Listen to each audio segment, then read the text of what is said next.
Good afternoon, Virgo. Silence is doing something right now, not your silence. The silence between you and someone specific. The one that started however it started and has been sitting there since. Heavy in some moments, almost peaceful in others, confusing in the ones in between. That silence is working. And before we go any further, to everyone who keeps showing up here and leaving pieces of themselves in the comments section, who comes back when things get complicated and needs somewhere to land, thank you, sincerely. This space exists because of you. And to whoever is here for the first time today, you picked a good moment to arrive. Stay with me. Now let me be straight with you. Stopping talking to someone is not a strategy for most people who actually do it, not the real version of it. The calculated version, the one where you go quiet deliberately to produce a specific reaction, that one tends to have a particular smell to it, a tightness, an agenda running just underneath the surface. That is not what I am feeling for you. What I feel is something different, something more honest than that. You stopped talking because something in you reached a point, a real point, not a tactic, not a move on a board, a moment where continuing to pour yourself into something that was not holding you properly became something you simply could not keep doing. And so you stopped. That stopping took more than people realize, because when something still has a hold on you, when the connection is real, even if the situation is broken, going quiet is not relief. Not at first. It costs something. Every day of silence has a weight to it when part of you is still oriented toward the person you are not speaking to. Every time the impulse to reach out rises and you choose not to, that is effort. That is a small act of will that does not get witnessed or acknowledged by anyone. You have been making that choice repeatedly without applause. And what it has been doing quietly and without announcement is building something in you, a kind of solidity, a sense of your own ground that you cannot develop any other way except by standing on it long enough to feel it hold. Now, let me talk about what the silence is doing on the other side. And I want to be careful here, not because this is delicate territory, but because I want to be accurate rather than simply satisfying, because the satisfying version of this is easy to deliver. The accurate version requires more honesty. Here is what silence tends to do to someone who is used to having access. It removes the thing they were taking for granted, not dramatically, not all at once. Gradually, the way you only notice the hum of a refrigerator when it stops. The presence was so constant, so reliably there, that it became part of the background, not valued consciously, just assumed, expected, built into the architecture of how they were moving through their days, and then it was gone.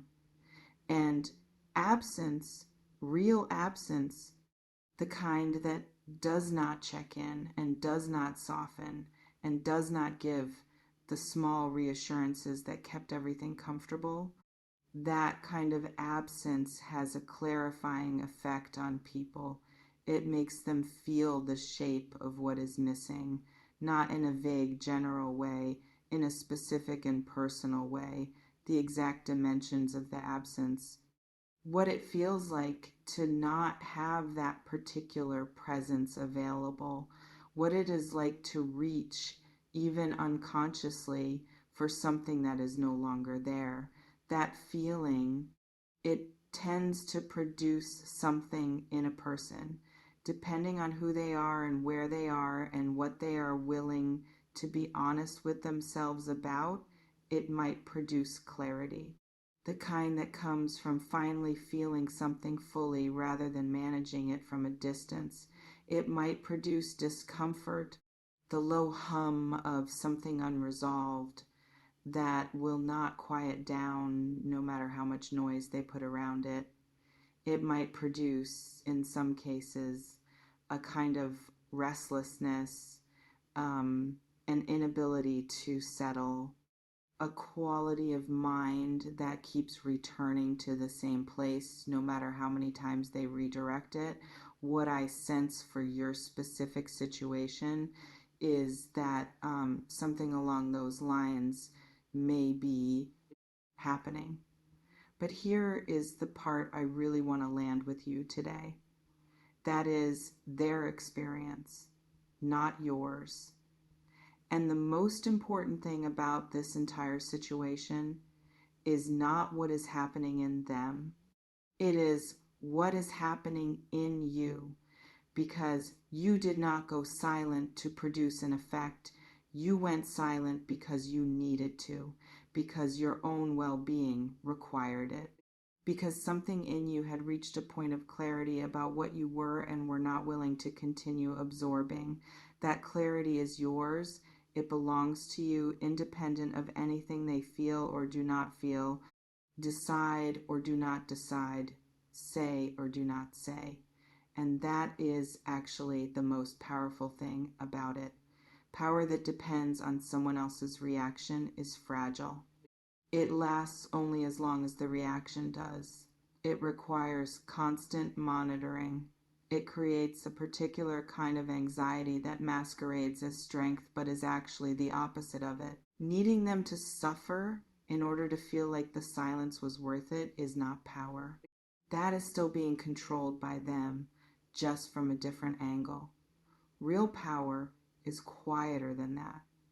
Real power is standing in your own decision because it was right for you, and being able to hold that position regardless of what comes back from the other side, regardless of whether they reach out or go completely quiet themselves, regardless of whether they seem affected or seem completely unbothered, regardless of the outcome. That kind of standing is what you have been doing, and it is worth naming clearly, because I do not think you have been giving yourself nearly enough credit for it. Let me ask you something. How do you actually feel in the silence? Not how you think you should feel, not the version that sounds strong and certain and completely at peace. The real version, the one that shows up at certain times of day more than others, the one that is present when you are doing something ordinary and a thought arrives without being invited. Is there grief in it? Probably some. Is there relief? Quite possibly. Is there a strange coexistence of both that makes it hard to know what you actually feel from one moment to the next? That is probably the most honest answer for most of you. I would love to hear where you actually are with it in the comments, because I think a lot of you are carrying a more complicated relationship with this silence than the straightforward narrative of it suggests. And complicated is fine. Complicated is human.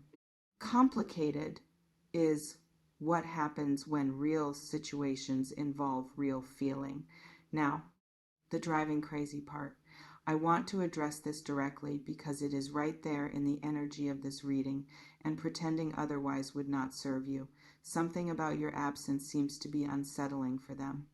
That much feels present.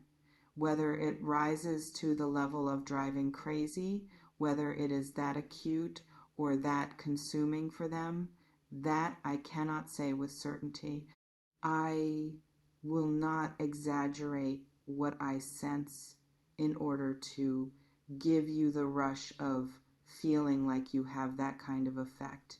What I can say is this: your absence appears to be felt, not ignored, not easily replaced, not slotted neatly into the category of things that happened and are now over.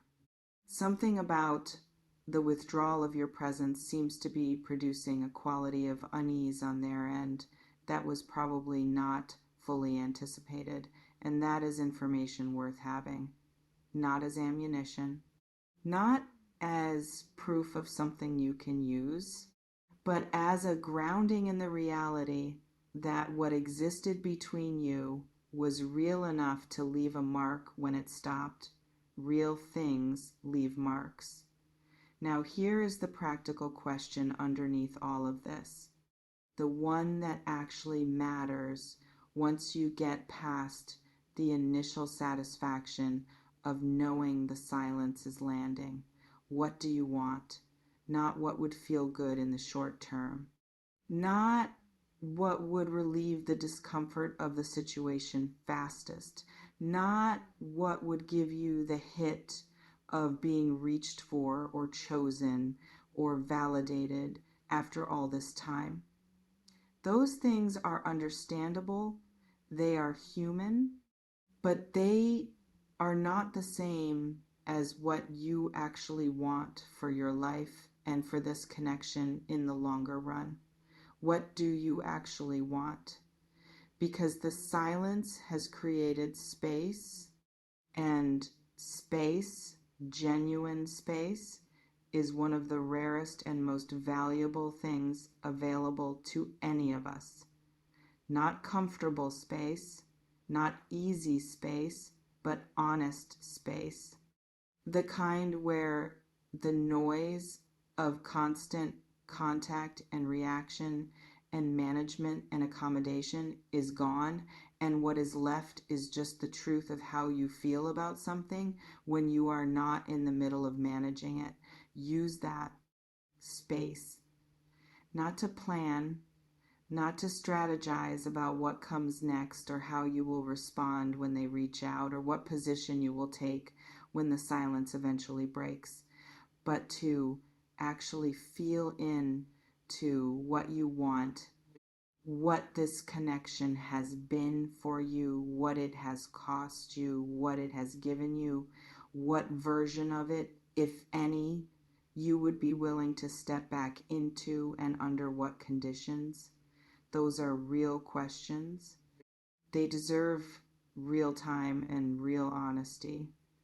I want to say something about what happens when silences end, because they do end, not always the way either person expects, not always with the reaching out coming from the direction anticipated or at the time anticipated or carrying exactly what was hoped for. Silences end in their own way and on their own schedule, and the ending is not always clean. But when it comes, whether it is them who breaks it or you, whether it arrives as a direct conversation or a small and tentative first contact that opens slowly rather than all at once, who you are when that happens is what will determine everything about what comes next, not what you say, not how perfectly you handle it, but who you are, how grounded, how clear, how much of yourself you have maintained through the silence rather than lost to the anxiety of it. And from what I can feel sitting with your energy right now, you have maintained quite a lot of yourself, more than you might be giving yourself credit for. The silence was not wasted.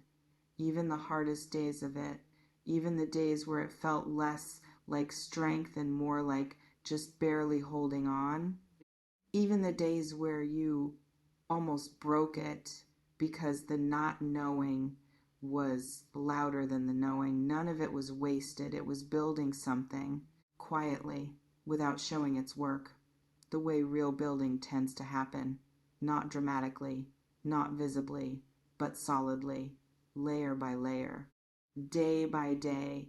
And what has been built is a version of you that knows its own ground, That is not a small thing. In fact, it might be the most valuable thing to walk into whatever comes next with. Not a strategy, not a perfect response prepared in advance.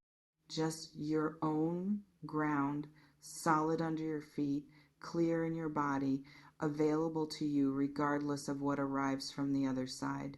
So go into today like that, not waiting, not monitoring, not checking to see whether the silence is having the effect you hoped for, just living in your own life, in your own skin, in the actual day in front of you with its actual texture and its actual demands and its actual small pleasures that exist completely independently of this situation. Your life is not on hold waiting for this to resolve. Your life is happening right now. Be in it. And whatever the silence is doing to them, whatever is being felt and processed and sat with on the other side of the distance between you, let it do what it does. You cannot control it. You were never meant to. Your only job, the only thing that was ever genuinely yours to manage in any of this is you. And you, right now, from where I am sitting with this, are doing better than you think. Hold that. I will see you in the next one, Virgo.